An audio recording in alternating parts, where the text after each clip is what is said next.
Indonesia is the world's largest island country, and when you're on an island, whatever happens on the island stays on the island. And this includes ghosts, curses, and other paranormal activity. Forget about the beautiful Bali and their vast volcanoes, let's talk scary. I'm your host Andrew, and here are your top 10 haunted places in Indonesia. At number 10 spot, we have Luang Suwu. Luang Suwu, or its Javanese translation, means 1,000 doors. And guess what? These guys are liars because this building doesn't have that many doors, but what they aren't lying about is the dark history associated with this place. After being completed in 1919, this building was the head office for the Dutch East Indies Railway Company. Then it transitioned into a Japanese military headquarters for World War II. So best believe this building saw countless deaths and other tragedies. Many of the supernatural activity within is attributed to what happened during World War II.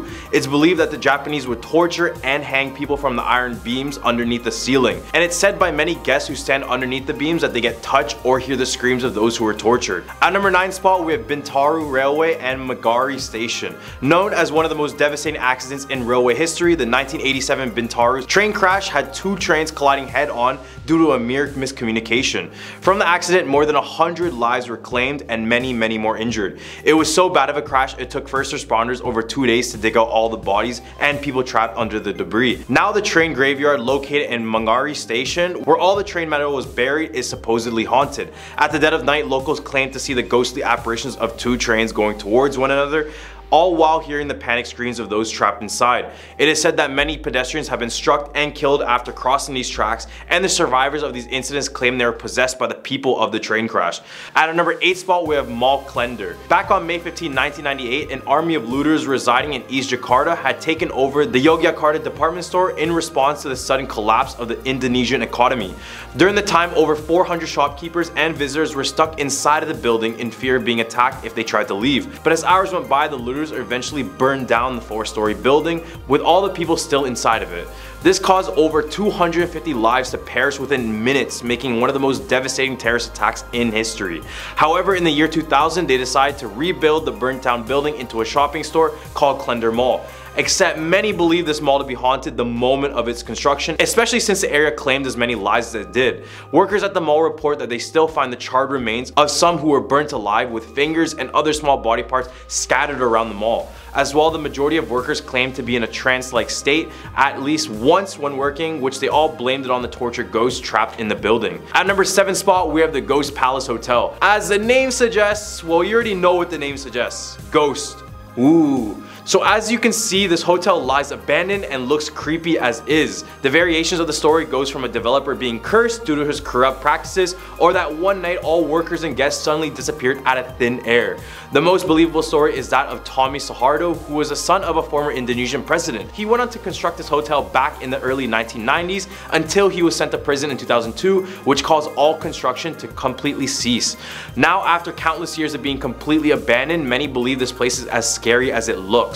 Located in the mountains of Bedugul, the Ghost Palace is heavily guarded, but it's said that you can enter if you pay 10,000 rupees for a ticket. Now, if you enter this abandoned place, people report feeling a strong sense of loneliness even when they're with a group. As well, others report seeing the ghosts of people working, which are said to be those who passed away during the construction of this building. I mean, seeing one person in an abandoned place is enough for me to be walking straight back home. At number 6 spot, we have the Octopus House. Located on Pastor Road lies this unusual house that can be described only as having a large octopus on the roof, hence the name Octopus House. Although much is unknown about this now abandoned house, it is said that it was built back in the 1990s, with sources claiming the octopus started off as a bright pink, opposed to the fading black color it has today. Other than the creepiness just given from looking at the house, it is said that the house is used by the Church of Satan. Many stories would have guests coming in the house completely normal, but as they leave, they would leave sick with bruises and scratches to accompany that. In the Humber list were the Menara Seido. The Menara Seido, or the Seido Tower, is a 28-story abandoned building in Cawang, East Jakarta. The building is most popular for its Roman architecture inspiration, with Roman pillars and statues being imported directly from Italy. It was completed in 1998, but after ownership and financial issues, it became abandoned in 2007. But that was far from the end of this building's story. Now the decaying building has quite a few ghosts stuck inside. For example, when the building shut down, people began to notice that the rooms of the building were lighting up, despite the fact that the local power company cut out all power to the building. The reports were in the hundreds, with some even claiming that they saw a person standing in one of these lit up rooms. The basement of this building is supposedly the most haunted, with no security guard willing to walk this area, even when it was opened. Reports say that many encounter an unseen figure, which in some cases will attack unsuspecting victims, tugging their hair and their clothes. At number 4 spot, we have the Tugu Complex. In the city of Malang are 3 schools who were in deep connection with the horrors committed in World War II. Back in the 1940s, these 3 schools were used as concentration camps by the opposing Japanese soldiers. The Japanese created an underground system of crawl spaces and secret rooms that connected each school with one another, along with the local train station and governor's office. This would ensure accessibility everywhere on the area. And another strange occurrence in this building is the bloodstains on the floor tiles in each building. And the odd thing about that is that workers say that removing these stains are nearly impossible. At a number 3 spot, with the Ancol Bridge. Although it is known as a waterside creation area, Ancol is said to contain one of Jakarta's most tragic and dangerous spirits.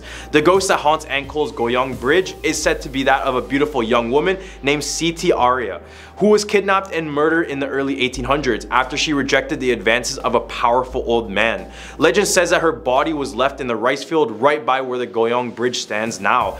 Now referred to as the sweetheart of Ancol Bridge, Siti's ghost, which is also sometimes called Mariam, is said to appear on the bridge at night wearing a white dress or sometimes a black kabaya. The urban legend about her also says that she caused several drivers going past the bridge to get into fatal accidents. The story of Ancol Bridge is so famous that it became made into several movies as well as a TV show. At number 2 spot, we have the Casablanca Tunnel. This is considered to be Indonesia's most haunted tunnel, and it is located in Busuki Ramhat Street near the Kuningan area, and although there is nothing documented about this bridge, it is believed to be built sometime in the 1980s. The tunnel's location used to be a graveyard, so during construction they planned to relocate it, but did so improperly. It's said that this caused many of the spirits to come out of their eternal rest. Although other tunnels have had their own fair share of accidents, the ones that happen in the Casablanca Tunnel are quite different. Drivers who were caught in accidents all claim seeing a woman walking across the street, causing them to crash in the first place. The woman is known as a red robe lady, and as the name suggests, she would be seen walking the tunnel in her red robe. It is said that this is the ghost of a woman whose grave was disturbed and has been there ever since. At a number 1 spot, we are the Drewproof Cemetery. Of course, cemeteries make excellent haunted locations, but Drewproof Cemetery next to Kemang is possibly the most well-known haunted graveyard in Jakarta. It is said to be haunted by the spirit of a decapitated pastor who walks around holding his head in his hands and is frequently followed by a giant black dog. He allegedly went hunting for his own grave, which in reality is in another cemetery. The priest is not the only ghost in Drewproof, although he is the most well known. It's stated that if you're with an odd numbered group of individuals on Friday nights, you have the best chance of running into him. Apparently, nighttime and visitors to the cemetery are quite common, and there are even reports that the groundskeeper will take you on tour for a small fee. Well, these are the top 10 haunted places in Indonesia. What place in Asia should we cover next? We love doing these videos, so let us know in the comments. Leave a like. I'm your host Andrew, and I hope you guys have a scary day.